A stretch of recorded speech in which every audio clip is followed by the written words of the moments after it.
Are now struggling to prepare for the national examinations just weeks away from commencement. According to Kenya Secondary Schools Heads Association Chairperson Willie Kuria, the arrears of 6,000 shillings per learner in capitation has made it difficult for schools to prepare for the Kenya Certificate of Secondary Education exams scheduled to start on 18th of this month. Schools have not received the entire capitation this year.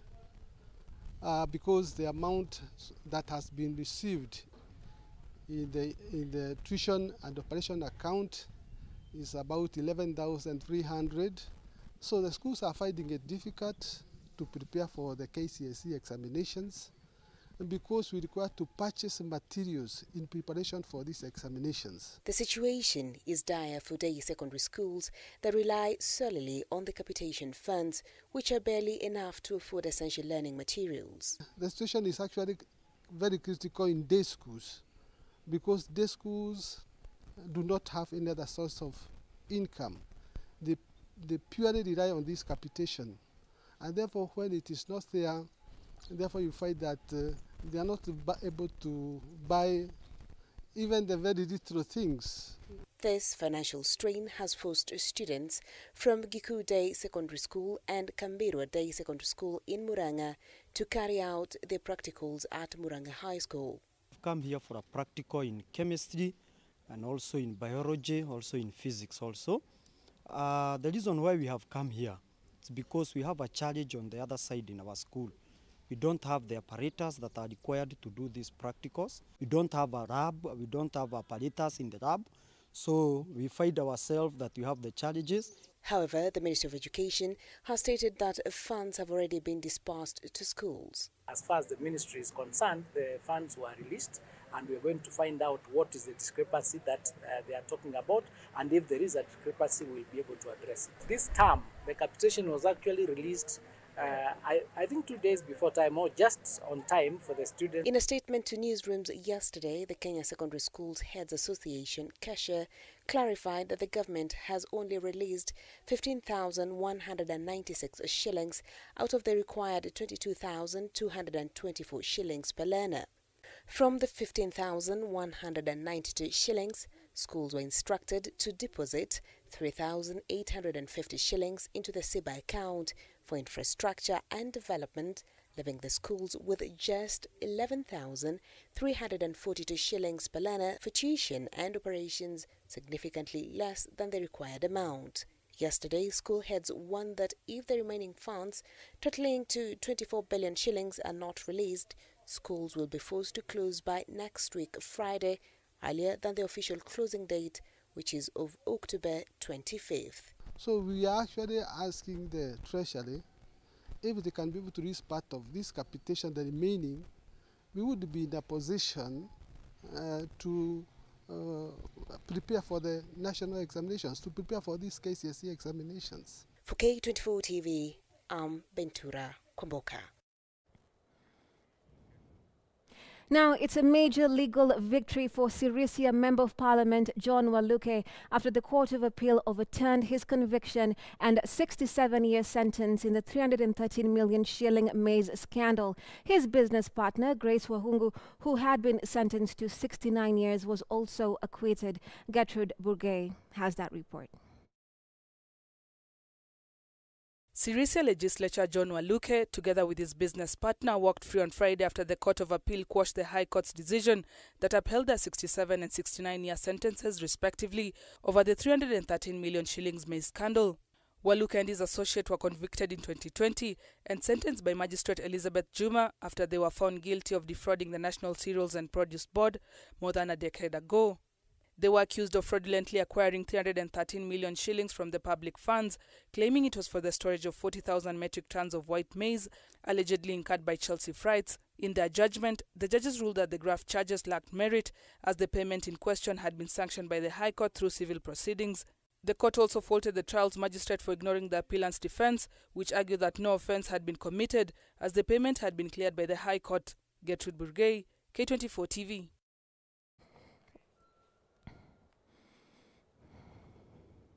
We're taking a short break right here on Friday Live, and we'll be back with our conversation, which, of course, is around the state of our nation. Stay with us.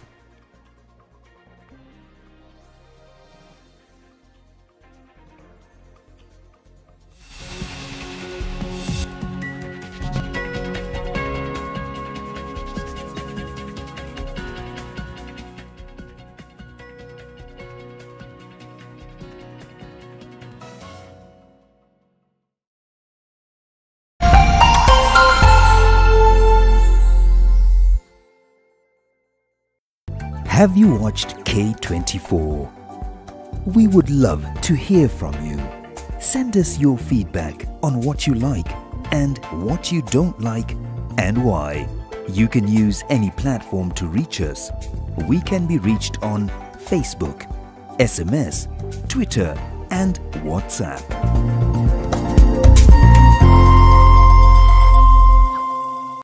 Back to the future. The future is simulate. Bet smarter. Win faster now. Be a winner. More at Bet.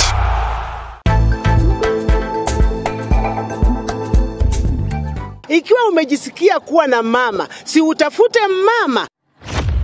This Sunday, we confront one of society's darkest truth. Anataka kupika nduru, ananiambia jaribu. A hard-hitting conversation on the harsh realities of children born out of defilement. People are like, are you born out of rape? A story of pain. Sehemu ya uzazi inakuwa kubwa na nyuma. Sasa mtoto saa zingine huwa anachiendea haja kubwa kama ni nyepesi. Resilience. Na huyu mtoto alikuwa matarajio mbele yangu. And hope. You see this journey of changing our life, right? We'll do it together. Join us as we uncover the untold stories. Akaanza kuniambia ati venye nikisikia mtu na hii mambo either nikuue ama niue familia yenu. The psychological scars. I even fear what happened to me to happen to my children. And the relentless fight for dignity. Ninaomba wafurana waoe. Kila mtu waoe. This Sunday at 5 p.m. only on K24 TV and Kameme TV.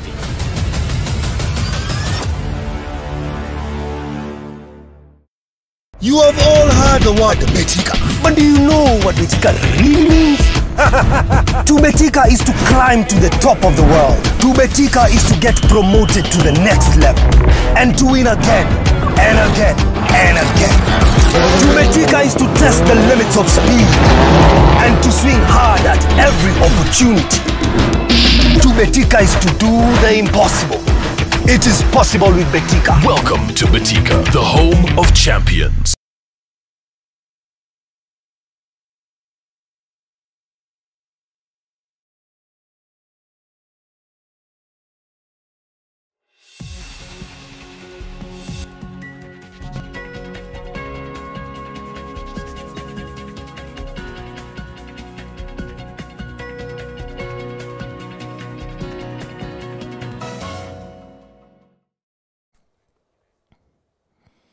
Welcome back, and thank you so much for staying with us. Like I mentioned to you, we'll come back with a conversation that, of course, is around the state of our nation. And I have two of my guests in studio right now, and I want to introduce the two. We're still waiting on one, who I'll introduce in just a bit once he arrives. But for now, we do have with us Angel Mbudia, Jubilee Youth League Chairperson. Thank you so much for coming, Angel. Remy. Are you looking nice in purple? Thank you. Right, and we also do have with us Mudiora Kariara, former deputy presidential candidate. Thank you so much for coming, Mudiora. Thank you so much for having me. You're welcome. You look quite ready for this conversation. I was born ready. And at a time such as this, when the country requires its finest to step up, we all have to be ready. You are ready. All right. Now, we're also waiting on Kidi Mwaga, convener, Inter-Parties Youth Forum to be here, and he'll be coming shortly. But for now, we're looking, like I mentioned, at the state of our nation. And before we go into the process that we saw earlier on, that the National Assembly now, of course, impeached the Deputy President. Yeah. I want to ask you, Jubilee Party, Angel, has declared now that it's the official opposition. I want you to give us the intricacies around that. Well, Jubilee Party has been the opposition party, of course, with a coalition of other parties. But then we have been very steadfast in championing for the issues of Kenyans. And it has been a very long journey. Since the duo was elected, Mr. Ruto and Mr. Gachagua, in 2022, we just went into squabbles, and the ruling party, the government kept on trying to intervene with the matters of Jubilee Party. And then we saw a section of Jubilee officials, digress and say that they are not part of the rest of the team, and sort of create their own asili ama Jubilee usiku, Jubilee mchana. So we had those political... Azimio is in this mix also, so I want us to have a very clear picture of that as you're also articulating this. Yeah, well, there's that aspect as well, but at the same time, parties work as individuals when they have to, in terms of leadership and structure and all that. Coalition comes a bit later, and you cannot go into a coalition when you're not ready mentally. So Jubilee Party has had its own issues over time. It's been such a long time until the court ruled about a week ago, the High Court, because it has been a series of betrayal. When you see, when a section of the officials went to the political parties tribunal to challenge the legality of some officials, the SG, the vice chair, and the treasurer. But then immediately after the ruling was made, they went behind the backs of people and withdrew money from the party's account. And then, that was a lot of things that we saw, a huge hand from the government of the day. And they really helped these officials to ensure that they got money from the bank. And it was a very low moment for Jubilee when we saw the bank collaborating with these actors who were masquerading as Jubilee Party officials. Some were declaring themselves party leaders. That was really a very low moment for Jubilee Party. And we saw the multi-party question arise at that time particularly, and this was around the 2023 cost of living protest that we have already forgotten about. And we really fought and ensured that we even wore sufurias on our heads, and you guys laughed. Yeah. Do you guys remember laughing when we wore sufurias on our heads, trying to say that the cost of living was too high, and it's still higher now? But Jubilee has remained steadfast. I am impressed by the entire team in Jubilee Party. No salaries are being paid because the accounts are frozen because of the ongoing court cases that have been going on for the past 1.5 years. So it's been a very huge sacrificial moment for the members in Jubilee Party. The party has been steadfast. The Secretary General has really been pushing and pushing for a better Jubilee Party and for even a better Kenya, most importantly, because that is the one thing that fuels us. Seeing the plights of Kenyans, seeing the multi-party democracy question being put on the table by Mr. Ruto, because he was really targeting Jubilee Party. And he succeeded with ODM Party by appointing its leadership to government. And now you ask yourself, do we really have an opposition as strong as it were before? So it's really a very big question of, I think it's like a house of cards. Mr. Ruto is really enjoying what he's doing right now. He is playing a chess game and we are his pawns, because now he can decide to put opposition in government, and now he ensures that, I won't even be surprised if he appoints someone like Kalonzo Musyoka out of that list, just to ensure that he weakens his opposition further. What about the connection of Kalonzo with Jubilee? No, that's what he's targeting. I mean, it's very important for individuals to become very principled in terms of what they advocate for Kenyans.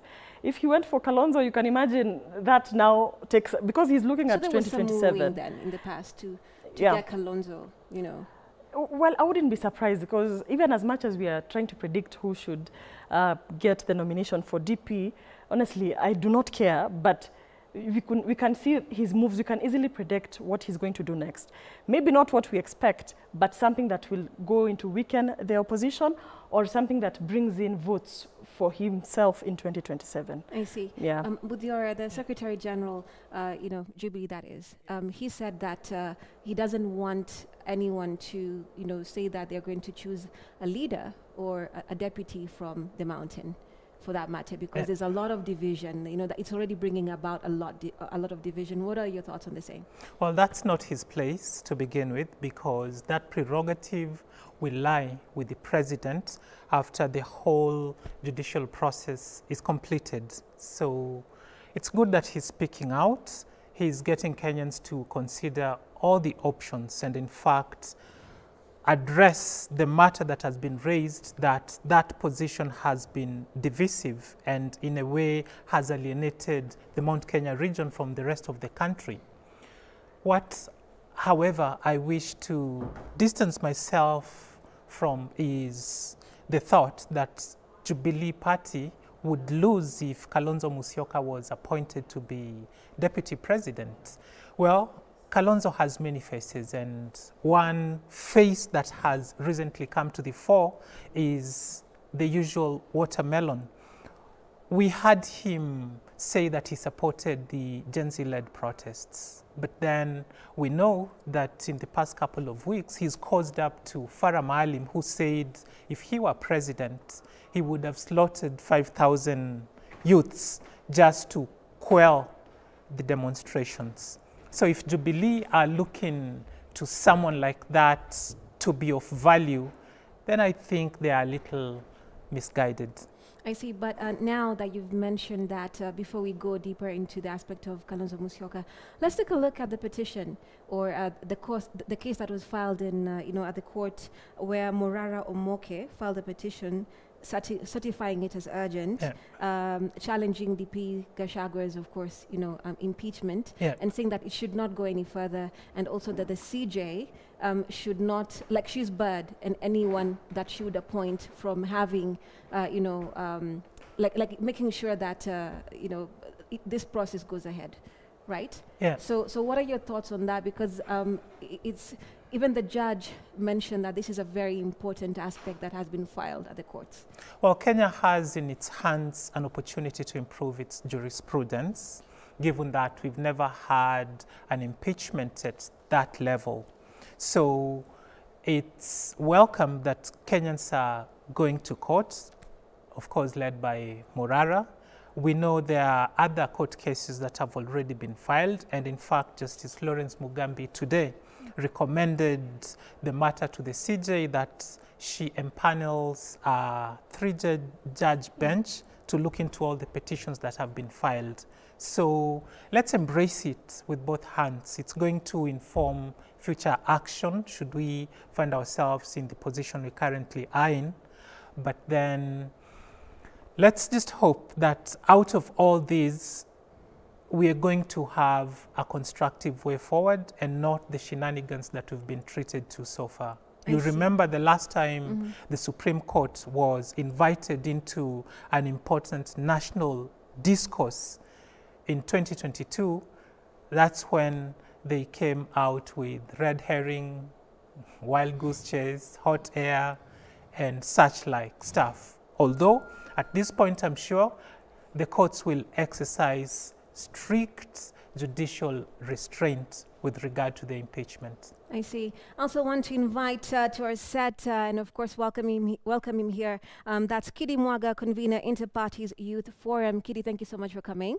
Sante Remy, I'm sorry I didn't late. No worries, and we'll just get straight into it. Yes. I was just asking here Angel and Mudiora, actually telling them and asking them in the same breath that Jubilee Party has declared itself the official opposition. Before we go into matters of the impeachment aspect of DP Gachagua, what are your thoughts on the same?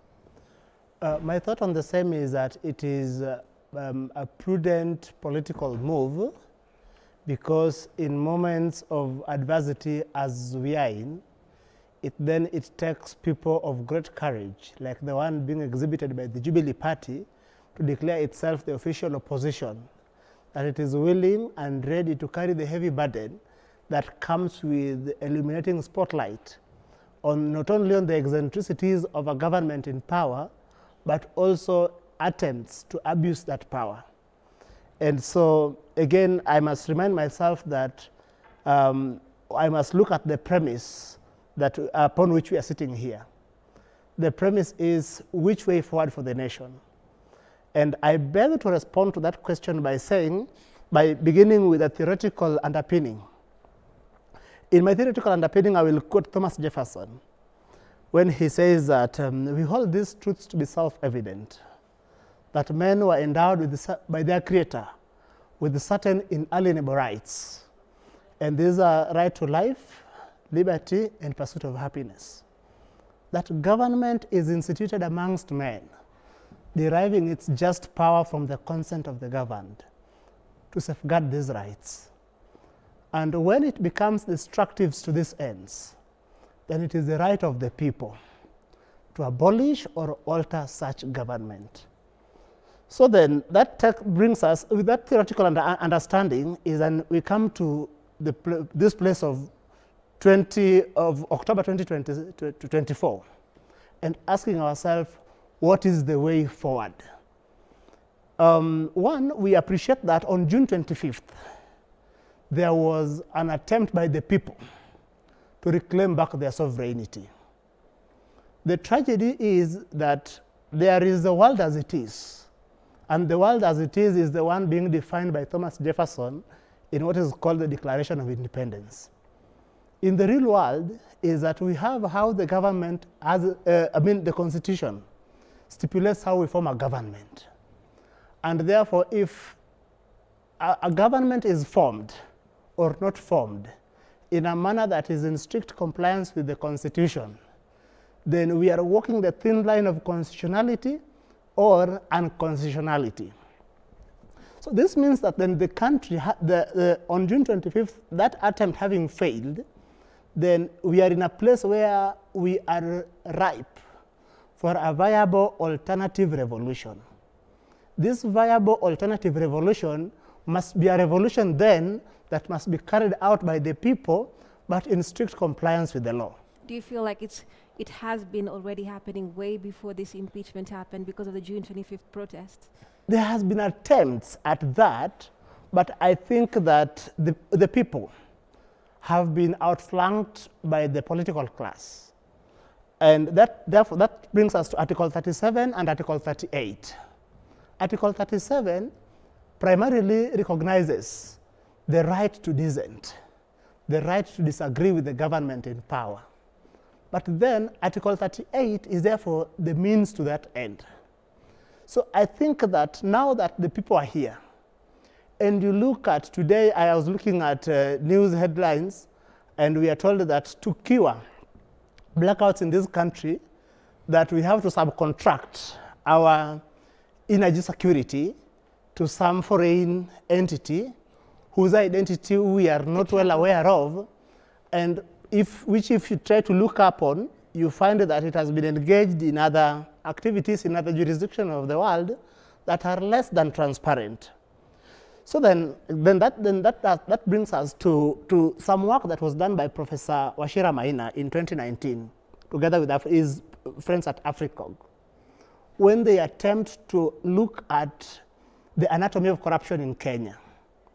And then in that report by AfriCog, Dr. Wachira Maina says that part of the reason why we have had subsequent repeatedly manipulated elections is in part because the most powerful tool to disrupt the capture elites is the elections, particularly in a democracy.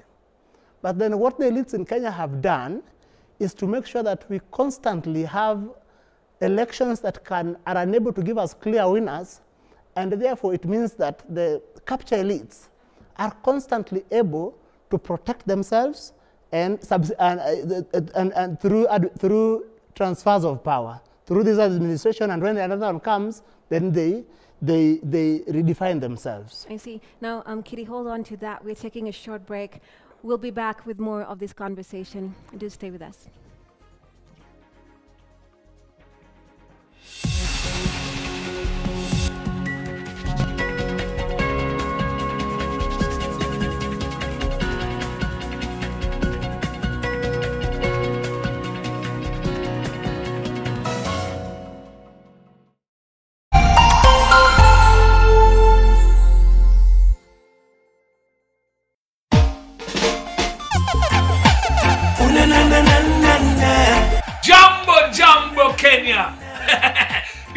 Washington. I will be performing live for you and yours with my band at the Africa Bound Reggae Summer Fest 2024 and Shashamane International 40th Anniversary. Brought to you by Shashamane International I can recall all the at the KICC ground on Saturday, October 19th, hosted by QT, Lisa, and Zendi Imbo. Tuane Bambai, saying, I see you soon. Rastafari bless each and every one. You should know this by now. You're my #1 girl. There is no other. Oh no, not in this world. We live together and sever we never. At People Daily, we believe small actions lead to monumental changes. As we commit to a greener future, embrace simple steps, reduce, reuse, and recycle. It's time to go green. Kua Green. Switch off unused lights, opt for reusables over disposables, and support eco-friendly products. A choice, no matter how small, makes a difference. Inspire others with your green journey, and together let's shape a more sustainable tomorrow. Kua Green is an initiative of the People Daily. Multi-bonus. Zidisha ushindi wako hadi 1,000,000 na multi-bonus 1000%. Kuwa mshindi. Mozartbet.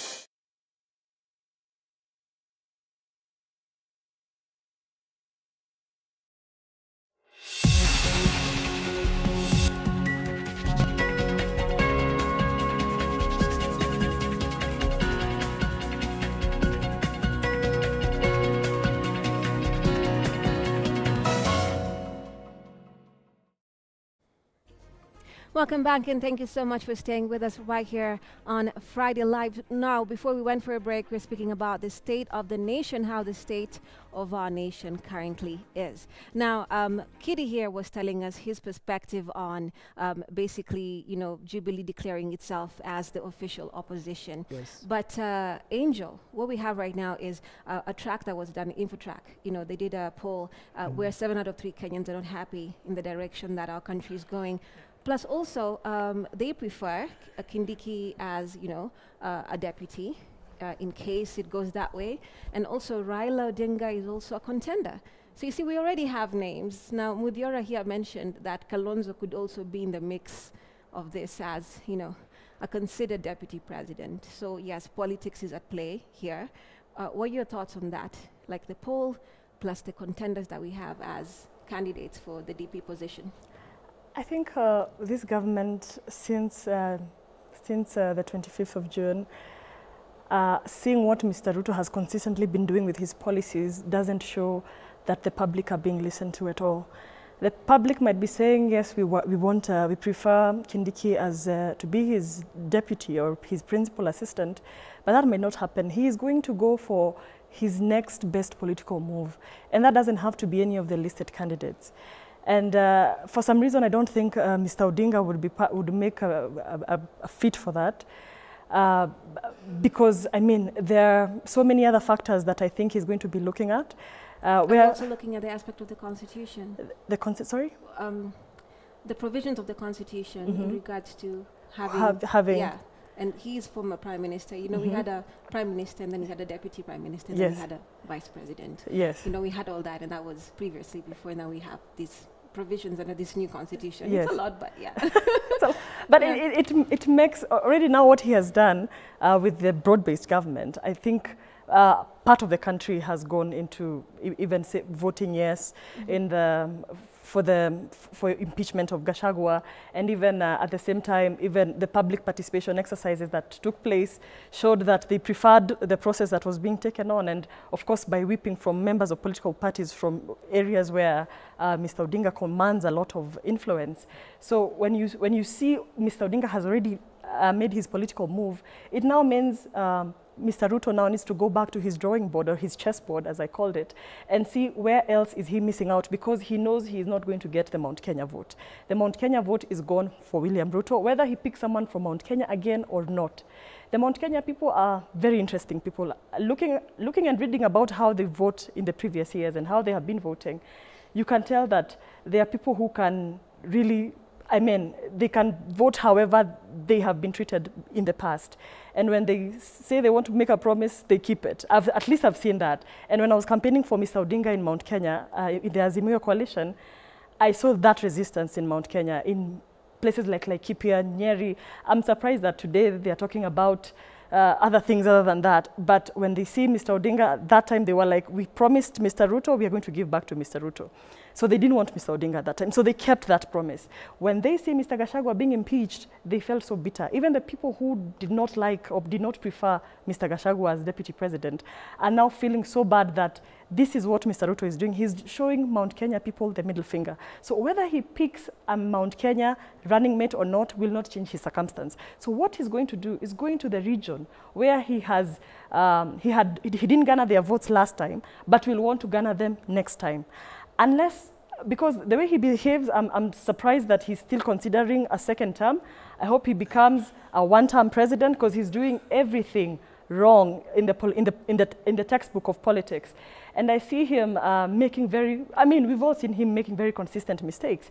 I would not be surprised if he goes for someone like Kalonzo, that's what I said, because of his background and the voters he commands. And even we saw that happening in the impeachment of Gachagua, where members who voted no were also coming from his background. So I will not be surprised to see him go do that. But then what he's doing to the people of Kenya, now that he has understood that maybe I'll just have for one term, let me loot twice the 10 years that I would have been as president, because that's what we're seeing with the Adani deals. I mean, everything is not working in the country. Every sector is agitating. Every sector is full of unrest. It's either the teachers, either the lecturers, and then we had doctors. We had young people. I think there is a lot that needs to be done. I don't think he considers the views of Kenyans today. When Kenyans say that we prefer this guy, we prefer that guy, I don't think that matters to him anymore. He's going to do what he wants to do. You even aired that, we saw with what happened with Susan Keheka, the governor of Nakuru, and they did not want to hear the message that was sent to them from the president. And that tells you that this president is going to do exactly what he intends to do, and he's not going to be considering anybody as he does what he's going to be doing. I see. Muthiora, now, as Angel says that the president will do exactly what he intends to do, what do you think? Did he look at Mount Kenya and say, this is going to be collateral, no matter what? Because having reached this far, looking back also at his sentiments on his campaign, also while he is president right now, saying that he will have the back of his deputy, and we're seeing what we're seeing right now. What do you think would be the president perspective in letting things run the way they're running right now? They're running amok, actually. What do you think that would be? My analysis is that President William Ruto deludes himself that he'll be able to salvage a substantial block of the Mount Kenya vote. In fact, I suppose he's still going to go back to Mount Kenya and pick a nominee for the position of deputy president, because for him, he can get whatever he wants. It's been a free ride for him since he got into politics, and every time he has executed a strategy, it has worked out. Even in 2007, when they had the election stolen, he still got into government and served as a cabinet secretary. So William Ruto will do that which William Ruto set out to do, which is to primitively accumulate wealth, believing that it will be sufficient to buy voters and leaders. So in the next couple of weeks, I'm sure we will see him make an attempt to reach out to Mount Kenya. He will do those trips that he does. And then, of course, hope that Kenyans do not see through the veil, even though those close to him are telling him that the ground has shifted. When a clown goes to the palace and occupies it, they do not become a king. The palace becomes a circus, and that's what William Ruto has made of this country. Right now, we cannot believe that we are this very great savannah country that's respected across the world, yet we all think that the priority at this point is impeaching the deputy president. So I'm disappointed that the president thinks Kenyans have not seen through the game he's playing. They have, which is what worries me, because we're going to have chaos very soon, because Kenyans are not going to let him have his way like he thinks he will. Right. Yeah, we just saw that the Adani energy deal has gone through. They're testing the waters to see if Kenyans will act. But I'm sure the next move will be with regard to the Adani JKIA takeover deal. And when that happens, then William Ruto will experience something he's not seen before. If he thought that the 25th of June was bad, let him wait for this next action. I see. Now, Kitty, we've had, of course, like I mentioned, the petition filed by Moraro Moke. And one of the things he says is that there was inadequate public participation. We've had breaches of constitutional provisions and the sidelining of the second in command from government functions. Also, looking at the impeachment, we had 281 members of parliament impeaching the deputy president. That's quite the large number compared to the next day when we didn't even have quorum, that the speaker had to, adjourn the session in parliament. Now, that says a lot. And one of the things that most Kenyans during the public participation were saying that they feel the process was rushed. They didn't feel like the forms were adequate or actually were well. We spoke about this last week while you were here on the show. So what do you feel about this petition that has been filed, and that now, the judge, Lawrence Mugambi, saying that this is actually quite urgent. We need to look at this because we are at an historical precedence. What's your perspective? Well, there is a developing interesting phenomenon in Kenyan politics, that the question of legitimacy seems to have been subcontracted to the judiciary. So that the moment that you can do whatever you do at the ballot, just make sure that you have the judiciary give it a stamp of approval. In 2022, we saw a lot of judicial overzealousness in how the Supreme Court, in its wisdom or lack of it, decided to address the petitioner. I think that now they have got this matter coming before them, and bearing in mind that judiciary is the last best hope in a democracy, then I think that we need to see much more judicial common sense in handling this matter and in making sure that they do not taper to the whims of the established political class, but instead make sure we develop a jurisprudence that then can be emulated in the entire Commonwealth. Remember, at this point in time, when our political class think that the most urgent thing to deal with is impeachment of a deputy president who has not done anything any of the members of the political class have done, then you begin to ask yourself that what is the place of the people in what I would call Ruto's republic? Because we have got young people who are out of job. There is absolutely no government policy intervention that is intended to make sure that most of these graduates we have, as a result of Kibakinomics, are meaningfully engaged. So many young people every year, as they themselves told us in the run-up to the last election, that almost 1 million young people get out of institutions of higher learning with papers ready for work.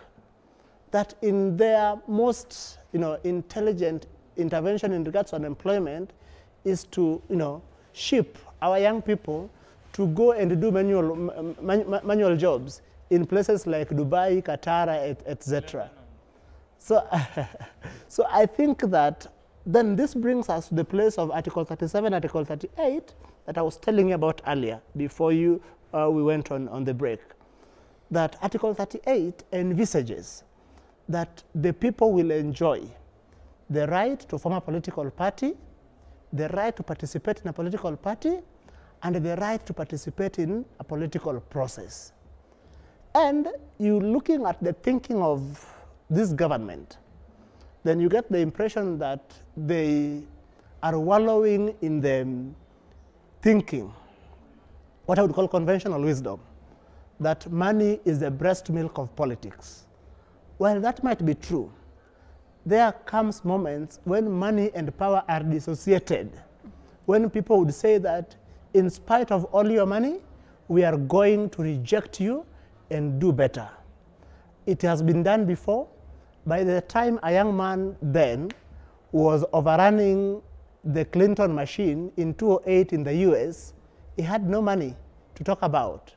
But on account of his larger vision for his country, his people said that we are choosing this vision over any other. 2027 is 3 years away, and I believe that the people of Kenya have got the capacity and the imagination to mobilize better in a manner that is so superior that would overrun the thinking that we are seeing in this government. Right. Now, one of the aspects, that Senior Counsel Paul Mwite, representing the DP, has told the judges is 12 days is not enough for representation. He feels it is rushed, and it is also not enough for the DP to be heard, what his issues are. What do you think about that? Is 12 days enough, or? Well, I think that's what takes me back to how did we get our 2010 constitution. And 2007 was one of the lowest moments we had as a country. Yeah. And then that led us to desiring a document that will unite the country. And there are so many elements that we really missed out when we were constitutionalizing that document. And today, that's why I think that even before we go to another election as Kenyans, I think we need to revise our constitution as it is. There are loopholes that we need to tighten, and some of them that need the people's votes to determine. I think that's one of those things. And even as they talk about 12 days, I think it's going to be a big roller coaster. I think we all don't know and can't predict entirely how Gachagua is going to end up, whether he's going to be saved by the courts at the end of the day, because maybe that's where he has a little bit of hope, because the political class is really out for his blood. But I think there's so many loopholes that we have in our constitution that we need to revise. Even the position of the deputy president, we can look at it again. Even the aspect of winner takes it all. I know it's an element, I think maybe we borrow from the countries like the United States, but the United States, where if a Democrat comes into office, every Republican gets out and the Democrats have their way. For Kenya, we have that aspect where if it is Kenyatta out, he goes out with everybody. But for a young democracy like Kenya, I think we can do better in terms of ensuring that we have the constitution featuring both the opposition and the ruling class at the same time. Because every time we're having conflict in Kenya is because there is a winner who takes it all. It means if I'm not a Kikuyu or if I'm not a Luo, then I won't have opportunities in that season of the person who is in power. And these are some of the elements that we need to strengthen in our constitution. It's a very beautiful document.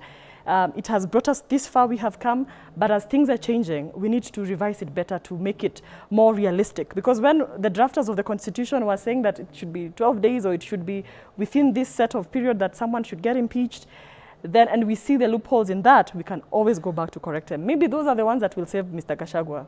But there are so many other elements in the constitution that I think needs to be tightened, even leave alone the aspect of Gachagua's impeachment. Right. Yeah. Now, when you look at, you'll incorporate that?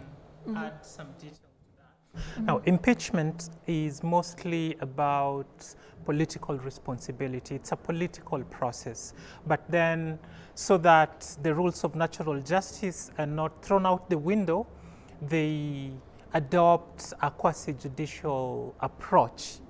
So in essence, the courts are invited to look at the process and whether Gachagua or whoever is being impeached was given sufficient time to make their case or defend themselves. Now, if it was the president that was being impeached, according to our constitution, it would end at the Senate. Once the Senate rules, the matter would be done because the president has immunity against prosecution. But then the deputy president, under Article 145, the matter would require to be approached with certain modifications because he does not have immunity against prosecution. So for Rigathi Gachagua, we need to remind those who would want for more time to be allowed for this process that presidential petitions in this country are heard within 14 days. I see. Right now, we have other matters that we should be focusing on. You remember while we were actively pursuing these camps that had just been discovered, they threw these at us and now we've been distracted. This is one case where I think Kenyans would be willing to look the other way and maybe say, Gachagua, your goose was cooked by yourself. We pambana na hali yako. We have... Yes. Right. Even though weighty matters have been raised with regard to our constitution, but like Angel said here, there are gaps in our constitution that perhaps we need and the unconstitutionality to of look parliament into. that we discussed last time. Yes. But Eric said somehow it works the way it is right now. Let's take a look at the seat of the deputy president, right? Through history, one thing we understand, it's very contested. It's a hot seat. And most of the time, the different administrations have taken a lot of time to just grapple with that matter. We have one person in, the other person out. So like I said the last time, there's nothing new.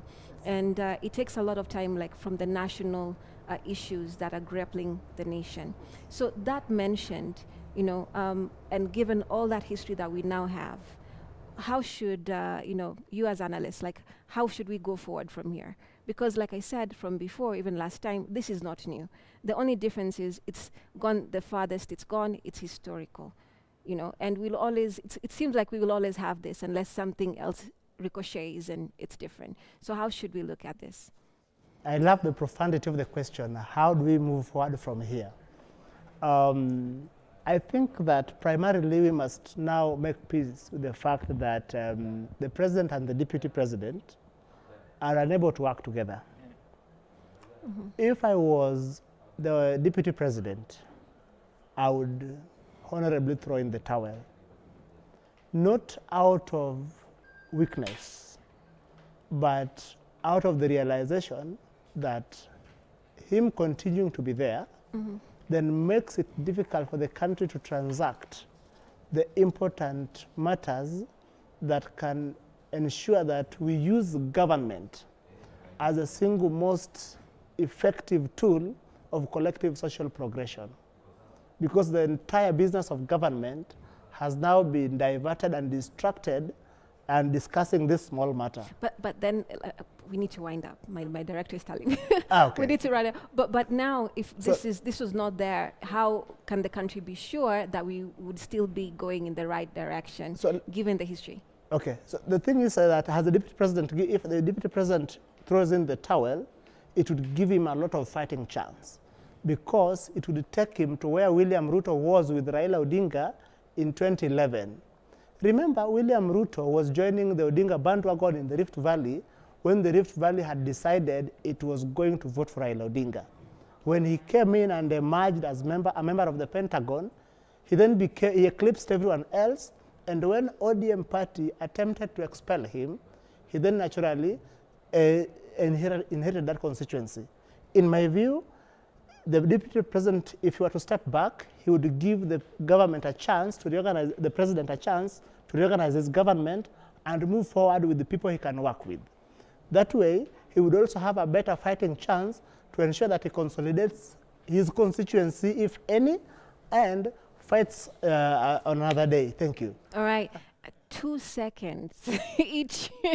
Yeah, Muthiara. Well, I pray that the Senate also impeaches the deputy president, and that when he goes to court, he fails, that the courts exercise judicial restraint, because we have a petition at the High Court that was seeking the removal of both the president and the deputy president. And the 11 grounds that were used to impeach him at the National Assemblies are listed amongst the 36 grounds that we advanced.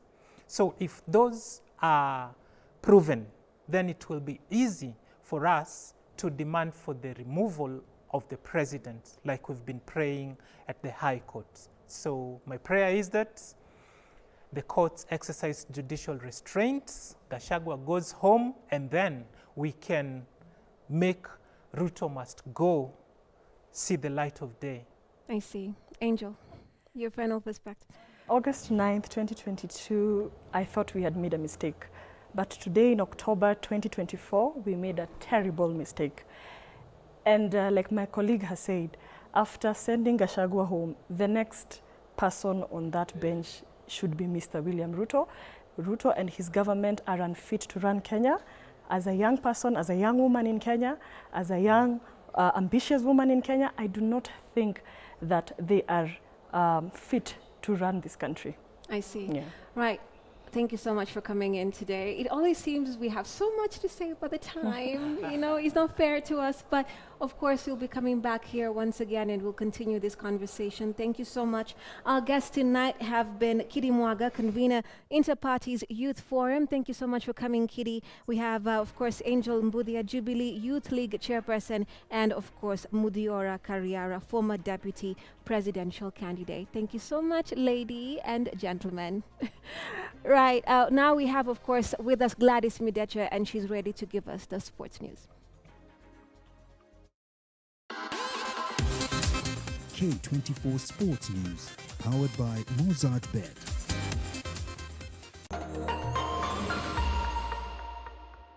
Back to the future. The future is simulate. Bet smarter. Win faster now. Be a winner.